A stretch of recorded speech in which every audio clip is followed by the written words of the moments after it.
I don't think people understand just how ingenious ordinary civilians were at defending themselves during WWII, without weapons, bunkers or military training. The night sky is pierced by searchlights, distant explosions rattle the city, and the air smells faintly of smoke and fear. You're not a soldier, you don't have a bunker. All you have is your family, your home, and your wits. Yet somehow ordinary civilians across Europe managed to defend themselves, often more effectively than armies in the field. They didn't rely on guns or barbed wire. They relied on creativity, psychology, and a deep understanding of their environment. Today, we're diving into these forgotten strategies to uncover how they worked and how their principles remain shockingly relevant. But before we get into it, hit that like button, share this video with anyone who loves history, drop a comment with your thoughts, and subscribe to Warcraft Survival so you never miss these deep dives into real-world survival. Concealment, vanishing from view. The first rule civilians learned during air raids was simple. Visibility could mean death.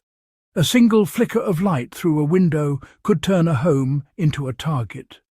Families became masters of blackout discipline, layering heavy curtains, painting windows with tar-based mixtures, and even using fireplace soot to darken panes. Country homes went further, digging shallow fire pits to redirect light, covering basements with hidden trenches, and planting dark ivy on rooftops to dull reflections. This was not just decoration, it was survival. The concept might sound archaic, but it's surprisingly modern. Today, anyone concerned with privacy or security can borrow from these techniques. A home that blends with its surroundings is far less likely to be targeted, whether in rural areas or urban environments. The brilliance of these early camouflage methods was their simplicity. In 1941, a British civil defence report noted a single cottage surviving multiple raids while neighbouring homes were destroyed, simply because it disappeared under low light. Civilian defence began not with walls or weapons, but with concealment and clever environmental use. Interior defence, making every step count. Once the threat got inside, ordinary homes needed to become fortresses of strategy.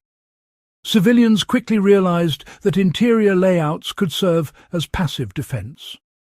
Hallways were narrowed, doors reinforced, and furniture strategically positioned to create choke points.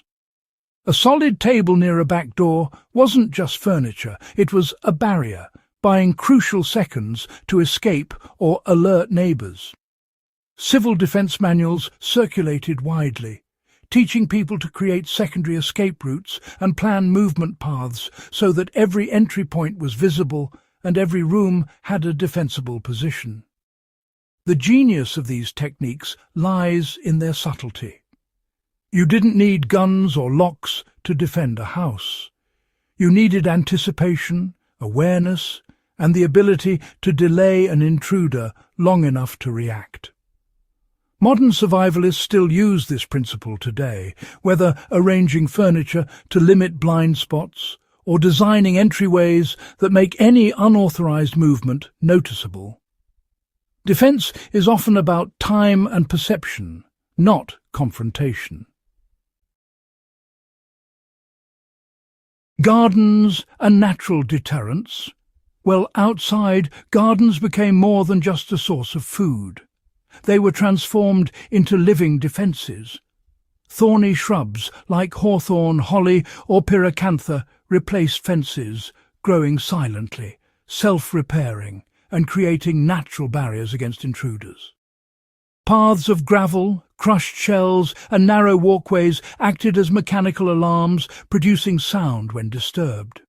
Some households even employed tripwires connected to bells, tools, or empty cans, alerting occupants without causing harm.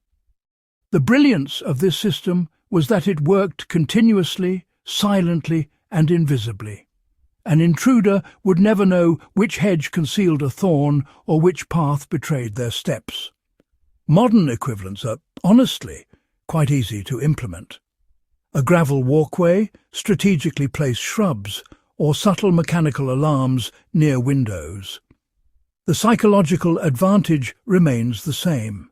Intruders fear exposure, even without deadly traps. Arguably, the most effective defence during the Second World War wasn't physical at all. Neighbourhoods established informal watch systems, rotating night shifts and signalling danger with coded taps, whistles or flickers of light. Every home was part of a collective perimeter, and the community itself became a living security system. These networks often outperformed formal patrols because they relied on personal investment. Each member was defending their family, their neighbours, and their homes. The lesson here is truly timeless. No amount of locks, cameras or alarms can replace trust, coordination and vigilance. A close-knit community is the most reliable defence against intruders or unexpected threats. These systems proved that collective awareness and communication were as lethal as any weapon. The Second World War civilian defences teach one universal truth. The most secure homes were prepared, not armed. Concealment over confrontation, natural barriers over rigid fences, thoughtful design over brute force.